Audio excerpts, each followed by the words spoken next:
வணக்கம் ஃப்ரெண்ட்ஸ், இன்றைக்கு நாங்கள் கொழுக்கட்டை அவிப்போம். அதுக்கு நான் முக்கால் பயரை வறுத்த பயராக கடையில் வேண்டியது, அதை நான் அவிச்சுதேன். பயர் அவிஞ்சதும் பார்ப்போம் எப்படி கொழுக்கட்டை செய்வதென்று பார்ப்போமோ.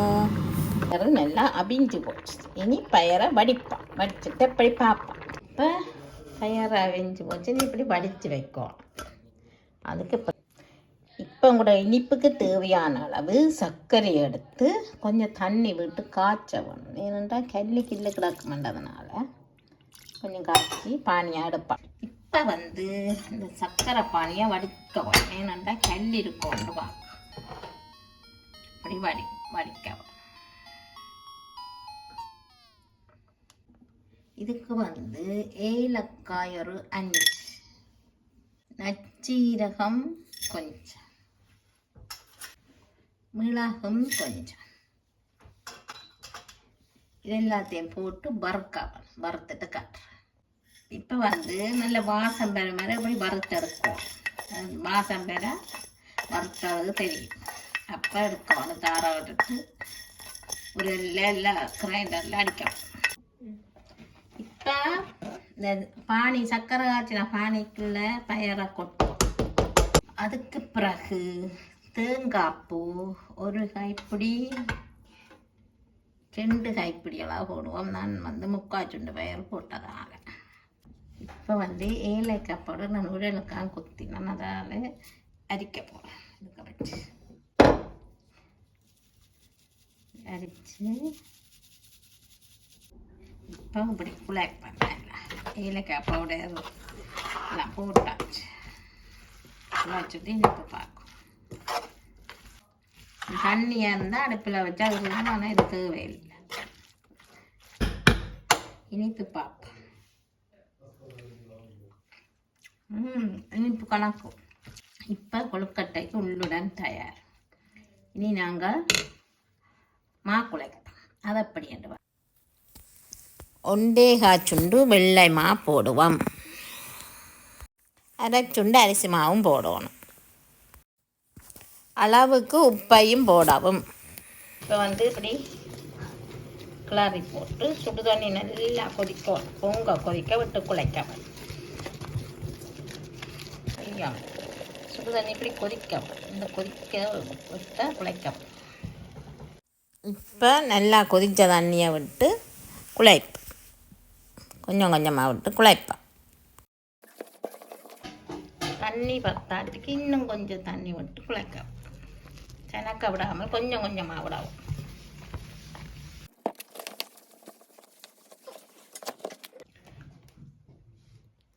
இப்படி பத்தாட்டுக்கு பார்த்து விட்டு குழைக்கும். ஒரே அடியாக விட்டு அப்புறம் தண்ணியாக போயினா பேஸ்ட் தானே. அதுக்காண்டி கொஞ்சம் கொஞ்சமாக விட்டு இப்படி குழைச்சி உருட்டி எடுக்கணும். உருட்டி எடுத்துட்டு காட்டும். இப்போ காணும் தண்ணி நீ கையால் குழைப்பேன்.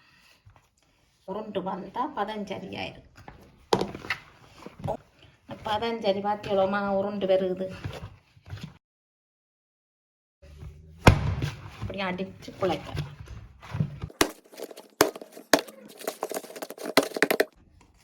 இப்போ கைக்கு கொஞ்சம் எண்ணெய் விடுவோம். கைக்கு கொஞ்சம் எண்ணெய் விட்டுட்டு குழைப்போம். அப்போ தான் காயா. எண்ணெய் விட்டுட்டு வடிவாக அப்படி அமர்த்தி குழைச்சி போட்டு கொண்டு பிடிக்குவேன். அதானே இல்லை பார்த்தீங்களா, அவ்வளோ பதமாக வந்திருக்கேன். சட்டியில் ஒட்டவா இல்லை, உருண்டியாக வந்திருக்கு. இப்படி குழைச்சி எடுக்கணும்மா. இப்போ பார்த்தீங்களா மாவை அவ்வளோ சாஃப்டாயும் வடிவாயும் இருக்கு. இனி இது கொளுத்தினால மூடி விடணும்.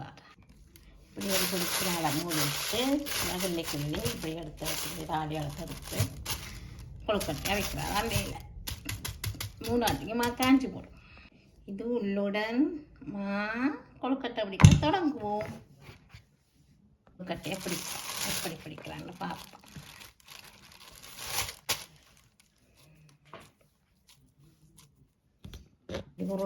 இப்படி உருண்டியாக உருட்டி போட்டு பிறகு இந்த கிடையால் இப்படி இப்படி கரையால் அப்படி எடுத்து கொண்டு வந்தீங்கன்னு சொன்னால் இப்படி நடுவில் வரும் கரையால் இப்படி எடுத்துன்னு வாங்க முதல் நடுவானே அமர்த்தி கொண்டு வர கொழுக்கட்டை வரும். கொழுக்கட்டை மாடல் வந்துடும் இந்த வழியால் மெல்லிசா கொஞ்சம் தட்டம். இப்போ இது வந்து இனி உள்ளுடன் வைப்போம். இப்படி உள்ளுடன் வைக்கவும். பிறகு உள்ளுடனை வச்சுட்டு இது கரண்டியால் எப்படி உள்ளுக்கு அமர்த்தி கொடுக்கும். அமர்த்தி போட்டு இப்படி இப்படி இப்படி இப்படி இப்படி இப்படி இப்படி எப்படி கொழுக்கட்டை எப்படியாண்டு இப்படி திரும்பவும் உருண்டி எடுத்து மோதகம் செய்கிறார். நீங்கள் இப்படித்தான் உருட்டி உருண்டை வந்த பிறகு இந்த கரியால் இந்த இப்படி சுத்த வரும். இப்படி கரியால் எடுத்துக்கொண்டு வந்துட்டு பிறகு நடுவு செய்யும். பிறகு அரையை மொத்தமாக இருக்குது தானே, அதையும் இப்படி நசிச்சோம். இப்போ உள்ளுடனை வச்சு மோதகம் இப்படி அமர்த்தி போட்டு மோதகத்துக்கு இப்படி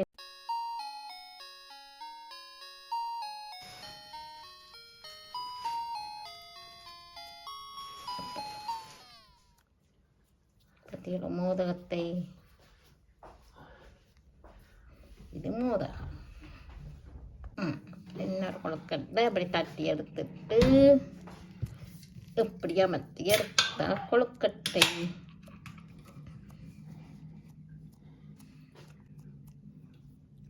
பிள்ளைகளுக்கு பல்லு கொழுக்கட்டை இப்படி கையால் மலிச்சு விட்டால் பல்லு கொழுக்கட்டை, இப்படி ஒட்டி விட்டால் மோதகம்.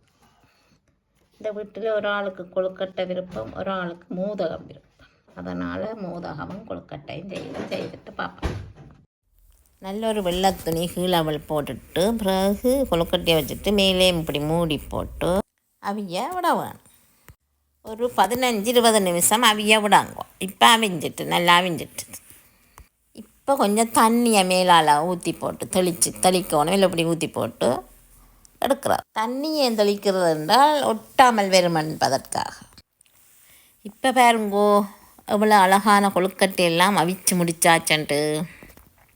இனி ஒன்று சாப்பிட்டு பார்ப்போம். நல்ல ருசியாக இருக்குது கொழுக்கட்டை. நீங்களும் வீட்டில் செய்து பாருங்கள். நன்றி, வணக்கம்.